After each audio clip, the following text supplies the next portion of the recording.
What's going on, people? It's your boy Forde, aka Forde Have Mercy. Now, we've only gone and done it. We've only gone and signed and sealed our second transfer of the window. Yes, Florian Lejeune is here. Yes, I'm going with Lejeune. If it's wrong, then please correct me in the comment section below. But he is here for 5 years at least. Signed a 5-year deal to 2022 for £8.7 million.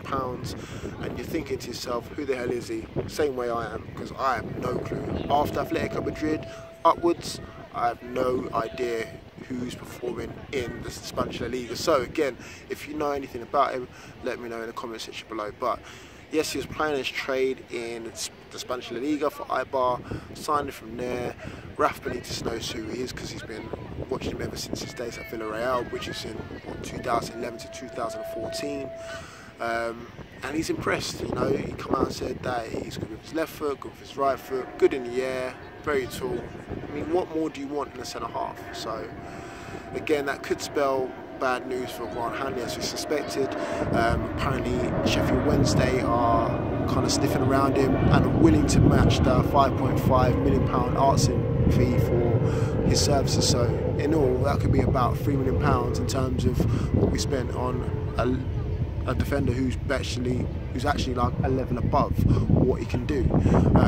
So again, if that does come off, that's really good business. Now, a good stat or a good piece of information that come out from Pete Graves, who works at Sky Sports, said that Newcastle United has spent just under £50 million on 2 signings already. Now, considering we've only got about 80 million in comparison to everyone else, that's not bad going. That's not actually bad going. So despite the lack of transfer activity and being linked with this person and that person and 1,500 others, that's not actually bad going. Now, albeit it's slightly behind Rafa's schedule, he actually wanted 5 players in for this week. Obviously the players gone back to pre-season training.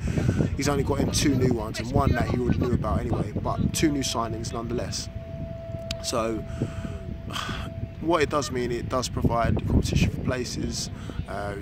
If you ask me, if you start the league tomorrow, you go Jamal Lascelles and Clark.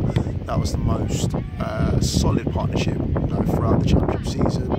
But it's also good to have the likes of Mbemba and a player like Lejeune waiting in the wings just in case. Because again, you're going to need it. It's going to be a long, hard season. I'm not expecting any, you know, top 4 runs or anything like that. You know, anything above 17th place is a blessing because we can stay in the league and then build from there. So hopefully it's not the last. You know, because otherwise, judging by our performances so far in the transfer window, our next one will probably be by Christmas. You know what I mean? So I'm sure it won't be. We've been linked with, you know, 2 more other players. It's Polish winger, I think it's Grosjenek from Hull City, and of course another goalkeeper, Joe Hart, this time from Man City, taking that total to about 15, and we'll have, you know, enough goalkeepers to fill a 5-a-side team or half a team, let alone, you know, in between the sticks. But all in all, really good signing, and judging by the stats as well, it's quite impressive. You know, 191 clearances, 104 interceptions. Hopefully I've got those stats right according to Twitter, which makes him the top central defender in the league in terms of those stats just there. And obviously he's had a lot to do, not playing for like one of the top 4 sides. He's had more defensive work to do and defensive duties more than anyone else, and I'm sure it will be no different come the start of next season, because I have no stretch of the imagination basically in terms of what we can do, but I'm sure it's going to be a long, hard slog for us next season, put it that way. So you probably wonder where I am just to round this video up. I'm actually not at home, I'm actually in Porto. So if I spin this round, and then you can see the beach right there, looking all lovely and plush. And I've been here for like a couple of days now in Porto.